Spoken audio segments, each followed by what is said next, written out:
सभी विद्यार्थियों का छवि कैरियर इंस्टीट्यूट पे स्वागत है। आज हम लोग पढ़ने वाले हैं मूल विधि से संबंधित प्रश्न उत्तर। देखिए, मूल विधि जो है वो दरोगा भर्ती के लिए सबसे ज़्यादा इम्पोर्टेंट है, जहाँ से 5 से लेकर 10 क्वेश्चन आपके परीक्षा में देखने को मिलते हैं। तो ये सीज़न आपके लिए बहुत ज़्यादा इम्पोर्टेंट होने वाला है और इस वीडियो में हम लोग प्रश्न उत्तर से संबंधित प्रश्न करेंगे, जिसमें जो उत्तर प्रदेश सब इंस्पेक्टर परीक्षा में पहले आ चुके होंगे क्वेश्चन, या वे भी क्वेश्चन होंगे जिन्हें आने की संभावनाएं हैं, तो उन प्रश्नों को हम देखेंगे। तो इसलिए सभी जो दरोगा भर्ती से संबंधित फॉर्म अप्लाई किए हैं, उनके लिए वीडियो बहुत ज़्यादा इम्पोर्टेंट होने वाला है, तो आप लोग लास्ट तक ज़रूर देखिएगा। चलिए हम लोग पहले प्रश्न पे आते हैं। पहला प्रश्न है हमारा, विश्व का पहला देश जो अपने नागरिकों को सूचना देने वाला बना। यानी हमसे पहले प्रश्न में पूछा गया है कि विश्व का वो पहला कौन सा देश है जिसने अपने नागरिकों को सूचना देने की बात की थी। ऑप्शन थे भारत, मॉरिशस, स्वीडन, यूएसए। तो इस ऑप्शन के जरिए देखते हैं। भारत की बात करें तो भारत ने ऐसे कानून को 2005 में मान्यता दी। यानी भारत में 2005 में सूचना का अधिकार अधिनियम आया था और ऐसे कानून बनाने वाला भारत 2005 में देश बना था। वहीं सबसे पहले की बात करें तो सबसे पहले ये कानून लागू करने वाला वो देश था, उसका नाम है स्वीडन। देखिए, स्वीडन ने इस कानून को 1766 ईस्वी में लाया था और 1766 ईस्वी में लाया। इस प्रकार दुनिया का पहला वो कौन सा देश है जिसने सबसे पहले सूचना के अधिकार से संबंधित कानून बनाया, अपने नागरिकों को सूचना से संबंधित अधिकार दिए, उसका नाम है स्वीडन। भारत की बात करें तो भारत में सबसे पहले अगर राज्य की बात करें तो ऐसे सूचना अधिकार से संबंधित जो कानून लेके आने वाला जो राज्य था उसका नाम था गोवा, और भारत ने ये कानून 2005 में लेके आए। अगले प्रश्न पे चलेंगे हम। अगला हमारा प्रश्न है, देखिए अगला प्रश्न है हमारा, सूचना का अधिकार अधिनियम कब से लागू हुआ। यानी आपसे पूछा है कि जो सूचना का अधिकार अधिनियम भारत में आया 2005 में, ये किस तिथि को लागू हुआ। वो आपके ऑप्शन है 12 अक्टूबर 2005, 12 अक्टूबर 2006, 12 अक्टूबर 2007, 12 मार्च 2005। तो ये चीज़ जान लें कि सूचना का अधिकार अधिनियम 2005 में आया था, और अगर लागू की तिथि कहा जाए तो ये लागू हुआ है 12 अक्टूबर 2005 को लागू हुआ। अगर इसका विस्तार की बात करें तो इसका विस्तार वर्तमान में है संपूर्ण भारत। इसके विस्तार की बात करें तो इसका विस्तार क्या है, संपूर्ण भारत है। अगर इसमें हम अध्याय की बात करते हैं तो इसमें अध्याय जो है अध्याय 6 है। अगर इसमें अनुच्छेद की बात करते हैं यानी धारा की बात करते हैं, धारा की संख्या 31 है। वही अनुसूची की बात करें तो अनुसूची की संख्या 2 है। यानी सूचना का अधिकार अधिनियम 2005 जो है उसका विस्तार संपूर्ण भारत में है, और इसमें 6 अध्याय, 31 धाराएं और 2 अनुसूचियां हैं, और ये लागू की तिथि है 12 अक्टूबर 2005। एक चीज़ और भी जान ले कि इसमें 2 तिथि को लागू हुआ था। एक तिथि है 15 जून 2005 को। 15 जून 2005 को आकस्मिक रूप में लागू हुआ, और उसके 120 दिन बाद यानी कितनी 12 अक्टूबर 2005 को ये संपूर्ण भारत में पूर्ण रूप से लागू हुआ। आकस्मिक रूप का मतलब ये है कि जैसे हमारे यहाँ पे हमारे भारत में सूचना को लेकर कोई भी कानून नहीं थे। अब कोई भी नागरिक उस व्यक्ति द्वारा, उस विश्वविद्यालय द्वारा, उस कंपनी के द्वारा सूचनाएं नहीं मांग सकता था। तो इस प्रकार उसके पास सूचनाओं से जुड़े हुए आंकड़े नहीं थे। तो हमारी सरकार के द्वारा 15 तारीख को यानी 15 जून 2005 को ये लागू किया गया, और लागू करने पे ये कहा गया कि आपको 120 दिन के अंतराल आपको सभी सूचनाएं अपने कंपनी से संबंधित सूचनाएं आपको इकट्ठा करनी है और 12 अक्टूबर को यानी 12 अक्टूबर 2005 को हमारे देश का कोई भी नागरिक आपसे सूचना मांग सकता है। तो आपसे सूचना मांग सकता है यानी तारीख वो बताई गई 12 अक्टूबर 2005 को, और तब से 12 अक्टूबर 2005 को संपूर्ण भारत में सूचना का अधिकार लागू है। और अगर हम देखें तो इसमें अध्याय 6 है, धारा 31 है और अनुसूचियों की संख्या कितनी है? 2 है। अगला प्रश्न चलेंगे हम। अगला प्रश्न हमारा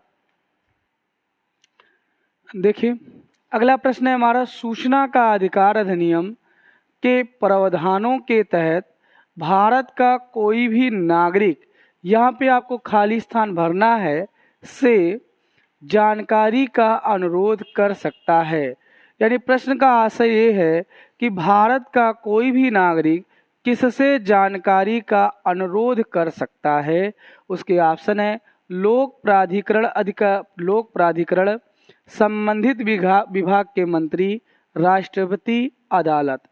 इस प्रश्न का आशय ये है कि आपको अगर सूचना लेनी है तो आप किस अधिकारी के नाम से लेटर लिखेंगे, वो लेटर उस अधिकारी के नाम से लिखेंगे जो आपको सूचना देगी।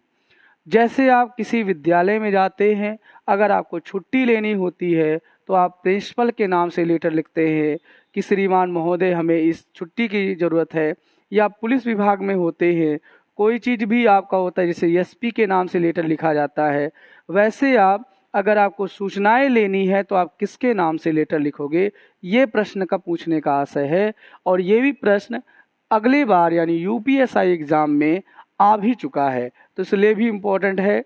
देखिए इसका उत्तर क्या होगा, लोक प्राधिकरण। लोक प्राधिकरण मतलब पीआईओ का आशय है public investigation officer. Public investigation officer का मतलब ये है कि हर विभाग में एक पब्लिक इन्वेस्टिगेशन ऑफिसर नियुक्त होगा और उस ऑफिसर से आप सूचनाएं मांग सकते हो यानी सूचनाएं ले सकते हो। और आप अगर आवेदन लिखना होगा तो आप वहाँ पे जो प्रिंसिपल लिखते हैं, किसी संस्था का नाम लिखते हैं, वहाँ पे आपको लिखना होगा लोक प्राधिकरण अधिकारी। उसी से आप सूचनाएं मांग सकते हो। तो इसका उत्तर क्या हुआ कि हम सूचनाओं के लिए किसको अनुरोध करेंगे, तो लोक प्राधिकरण अधिकारी को नियुक्त करेंगे, उसके लिए उसे अनुरोध करेंगे। अगला प्रश्न है हमारा, देखिए अगला प्रश्न है हमारा सूचना का अधिकार अधिनियम के अंतर्गत सूचना प्राप्त करने की प्रक्रिया के संदर्भ में इनमें से कौन सा वक्तव्य सही है। आपको 2 वक्तव्य दिए गए हैं और सूचना जो आपको दी जाएगी उसके लिए कौन सा कथन आपका सही है, ये आपको बताना है। और देखिए ये जो प्रश्न है अगले बार प्रीवियस ईयर पेपर यानी अगले बार दरोगा भर्ती में प्रश्न आ भी चुका है, इसलिए आपके लिए इम्पोर्टेंट है। देखिए पहला है सूचना प्राप्त करने के लिए आवेदक का कोई निर्धारित प्रारूप नहीं है। हाँ, ये सही बात है। सूचना प्राप्त करने के लिए आवेदक का कोई भी जो है निर्धारित प्रारूप नहीं है कि आप उस प्रारूप को लेकर सूचना मांग सकते हो।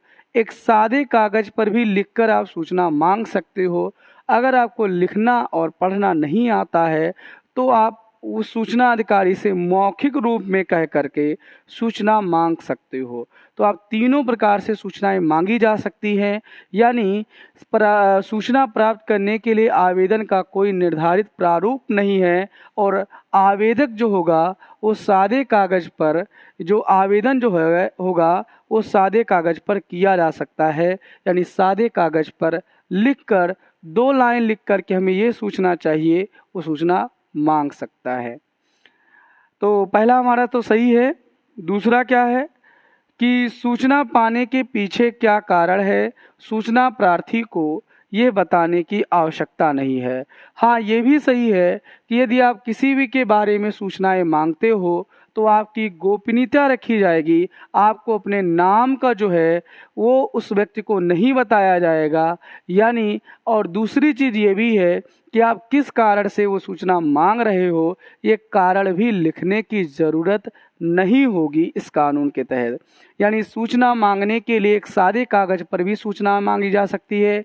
इसके लिए कोई भी निर्धारित प्रारूप नहीं है और ये सूचनाएं जो है, ये सूचनाओं मांगने के लिए कोई भी कारण का उल्लेख नहीं करना होगा। इस प्रकार इसका जो उत्तर सही होगा वो दोनों सही है, अर्थात ए और बी, यानी ए और बी दोनों सही है। इसका उत्तर क्या हुआ? बी आंसर सही हुआ। अब हम अगला प्रश्न पे चलेंगे। अगला हमारा प्रश्न है, देखिए अगला प्रश्न है हमारा, सूचना का अधिकार अधिनियम के अनुसार तीसरे पक्ष के हित शामिल है तो कितने अनिवार्य दिनों के भीतर जन सूचना अधिकारी को जवाब देना पड़ेगा? इसके लिए है 10 दिन, 30 दिन, 40 दिन और 20 दिन। ये प्रश्न भी अगले बार यूपीएससी एग्जाम में आ भी चुका है। इसका उत्तर क्या होगा? यदि किसी एक पक्षकार के द्वारा सूचना मांगी जाए तो वो सूचना 30 दिन के भीतर देना अनिवार्य है। लेकिन अगर बाय द वे आपने मान लीजिए पुलिस से स्वास्थ्य से संबंधित कोई सूचना मांगते हो, यानी तीसरे पक्ष को लेकर कोई सूचना मांगते हो, तो उसके लिए 10 दिन अतिरिक्त मिलता है। यानी 30 + 10 कितना होता है? 40 दिन मिलता है। 40 दिन के भीतर आपको सूचना देनी होगी, यानी 10 दिन अतिरिक्त मिलता है। अगर वो सूचनाएं किसी जीवन से संबंधित हो तो उसके लिए जो दिन होंगे वो है 48 घंटे, यानी 48 घंटे से संबंधित है। यानी किसी के जीवन से संबंधित कोई भी सूचना है तो 48 घंटे में आपको सूचना मुहैया करानी पड़ेगी। और अगर वो तीसरे पक्षकार को लेकर है तो 40 दिन में सूचना मुहैया करानी पड़ेगी। और अगर वही सूचना किसी उसी पक्षकार को लेकर है तो वो 30 दिन के अंतर्गत सूचना मुहैया करानी पड़ेगी। अगर ये आप सूचना 30 दिन के भीतर सूचनाएं मुहैया नहीं कराते हो तो 250 रुपये प्रतिदिन के हिसाब से अधिकतम 25,000 रुपये तक का जुर्माना लोक प्राधिकारी अधिकारी के ऊपर लगाया जा सकता है। तो इसका उत्तर क्या होगा? 40 दिन। तीसरे पक्षकार को लेकर जो सूचनाएं हैं वो 40 दिन के भीतर देनी पड़ेगी। अगला प्रश्न है हमारा, अगला प्रश्न है हमारा, मुख्य सूचना आयुक्त का कार्यकाल क्या होता है? आपके ऑप्शन है ऐसी अवधि के लिए जो केंद्र सरकार निर्धारित करे, 6 वर्ष के लिए, 3 वर्ष के लिए या 2 वर्ष के लिए। देखिए ये प्रश्न अगले बार परीक्षा में आ भी चुका है, तो इसका उत्तर क्या होगा? 2019 संशोधन के तहत इसका जो कार्यकाल है वो अब ऐसी अवधि के लिए निर्धारित होगा। जो कौन तय करेगा? केंद्र सरकार तय करेगा। जो मुख्य सूचना आयुक्त होगा उनकी जो कार्यकाल है वो केंद्र सरकार तय करेगा और जो राज्य सूचना आयुक्त होगा उनका कार्यकाल राज्य सरकार तय करेगा। तो इसका उत्तर क्या हुआ? केंद्र सरकार तय करेगा। एक चीज़ और बता दें कि इनसे संबंधित कार्यकाल से संबंधित धारा 13 है। धारा 13 के अंतर्गत ये लिखा है कि जो मुख्य सूचना आयुक्त होगा उनका कार्यकाल केंद्र सरकार तय करेगा 2019 संशोधन के तहत। तथा अगर हम उम्र की बात करें तो उम्र उनकी 65 वर्ष दी गई है, यानी 65 वर्ष से अधिक वाले व्यक्ति को मुख्य सूचना आयुक्त नहीं नियुक्त किया जाएगा। अगला प्रश्न है हमारा, देखिए अगला प्रश्न है हमारा, निम्नलिखित में से कौन केंद्रीय मुख्य सूचना आयुक्त की नियुक्ति समिति का एक हिस्सा है? यानी जो केंद्रीय मुख्य सूचना आयुक्त है उसकी नियुक्ति करने से संबंधित एक समिति बनाई जाती है, उसका कौन हिस्सा है? तो देखिए उसका जो समिति का जो हिस्सा है वो तो प्रधानमंत्री होता है, लोकसभा के विपक्ष का नेता भी होता है और साथ में एक कैबिनेट मंत्री होता है। और वो जो कैबिनेट मंत्री में से एक मंत्री होता है जो प्रधानमंत्री द्वारा चयनित किया जाता है। इन तीनों व्यक्ति के द्वारा, यानी लोकसभा के विपक्ष के नेता, प्रधानमंत्री और एक कैबिनेट मंत्री के यानी तीनों मंत्री के द्वारा, इन तीनों मंत्री के द्वारा यानी तीनों समिति के द्वारा एक नाम सुझाया जाता है। उस नाम की नियुक्ति केंद्र सरकार के सिफारिश पर राष्ट्रपति द्वारा की जाती है। तो यहाँ पे राष्ट्रपति नियुक्ति करता है, ना कि समिति में भाग लेता है। तो इसका उत्तर क्या होगा? पी और क्यू। यानी उस समिति में प्रधानमंत्री होता है, लोकसभा के विपक्ष का नेता होता है और कैबिनेट मंत्री होता है। अगर हम बात करें तो वर्तमान में जो इस मुख्य सूचना आयुक्त है उनका नाम है यशवर्धन सिन्हा, और जो पहले सूचना आयुक्त थे उनका नाम था हबीब उल्ला। हबीब उल्ला पहले सूचना आयुक्त थे।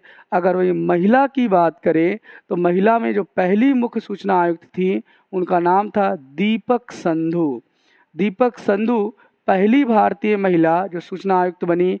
हबीबुल्ला पहले व्यक्ति जो सूचना आयुक्त के अध्यक्ष बने, और वर्तमान में यशवर्धन सिन्हा को सूचना आयुक्त बनाया गया।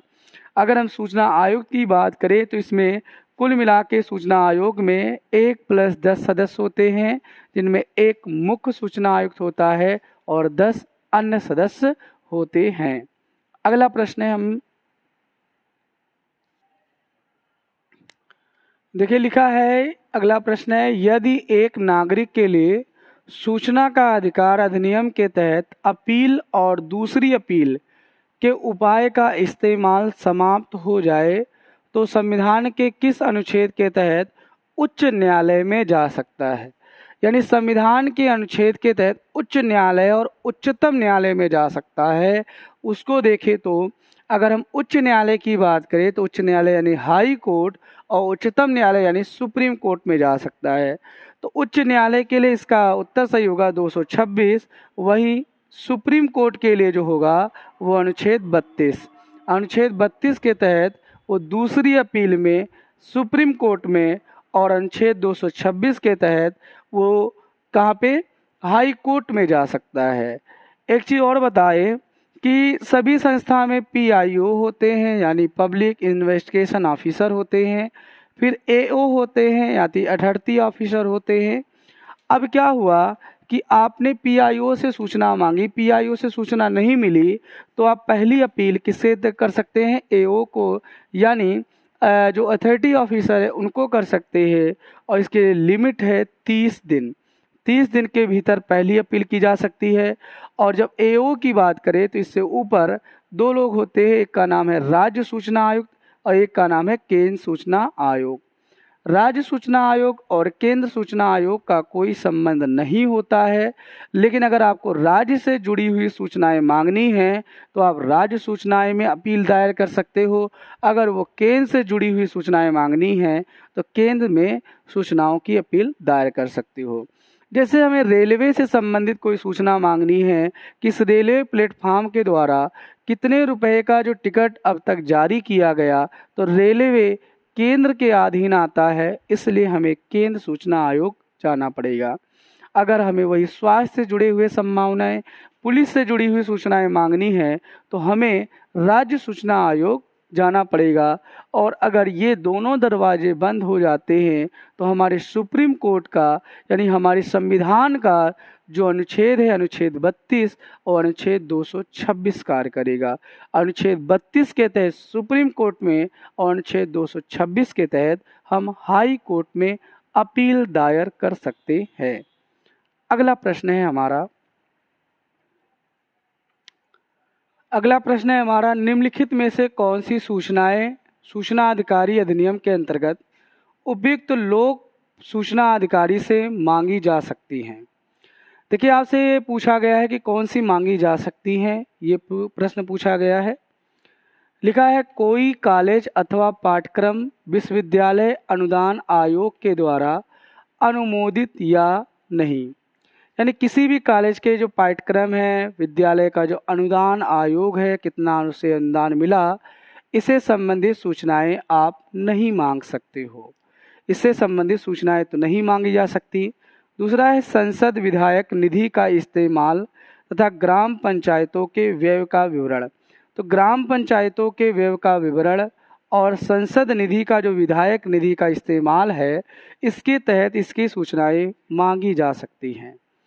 और भी बात करें तो गैर सरकारी संगठन, गैर लाभकारी संगठन और भारतीय लिमिटेड कंपनी के द्वारा भी सूचनाएं नहीं मांगी जा सकती, ऐसा धारा 24 में लिखा गया है। और अगर हम अनुसूची 2 की बात करें तो अनुसूची में लिखा है स्वायत्त नियंत्रण बोर्ड, प्रवर्तक निदेशालय और अनुसंधान विशेषण इस दायरे में नहीं आते हैं। तो इसका उत्तर क्या होगा? इसका उत्तर होगा दूसरे से सूचनाएं मांग सकते हो, पहले से आप सूचनाएं नहीं मांग सकते। अगर कोई भी लोक प्राधिकारी सूचना नहीं देता है तो प्रथम अपील 30 दिन में, वहीं द्वितीय अपील 90 दिन में की जा सकती है। द्वितीय अपील के लिए हमारे संविधान का अनुच्छेद 32 और 226 कार्य करेगा। अगला प्रश्न है हमारा, देखिए अगला प्रश्न है हमारा, सूचना का अधिकार अधिनियम 2005 का उद्देश्य क्या है? यानी इसका उद्देश्य क्या है? पहला है सूचना की पहुंच अधिक व प्रभावी बनाना। हाँ, ये सूचना की जो है पहुंच को अधिक प्रभावी बनाना है, तो इसका उद्देश्य है ही, क्योंकि इस कानून का नाम है सूचना का अधिकार, लोगों को सूचना देने का कार्य है। ये कानून एक वैधानिक कानून है, एक वैधानिक कानून है। दूसरा है सूचना की पहुंच आसान करना। हाँ, ये भी सही है कि लोगों को सूचना कैसे ही कम समय में मुहैया कराई जाए, ये इस कानून का तो उद्देश्य है ही। अगला है नागरिकों को सामान्य हितों एवं नागरिक हित अथवा सार्वजनिक हित से जुड़े हुए मानकों की सूचना प्रदान करना या प्राप्त करना। इस प्रकार इसका उत्तर जो होगा वो तीनों सही होगा, यानी उपयुक्त सभी यानी तीनों उत्तर इसके सही है। तो इस प्रकार हमने देखा कि सूचना के अधिनियम से संबंधित किन प्रकार से विभिन्न परीक्षाओं में यानी उत्तर प्रदेश SI परीक्षा में पहले प्रश्न पूछे गए हैं। अब हम आपको अगले वीडियो में अगले कानून से संबंधित जिन प्रकार से प्रश्न पूछे जाते हैं उनको बारे में चर्चा करेंगे। धन्यवाद।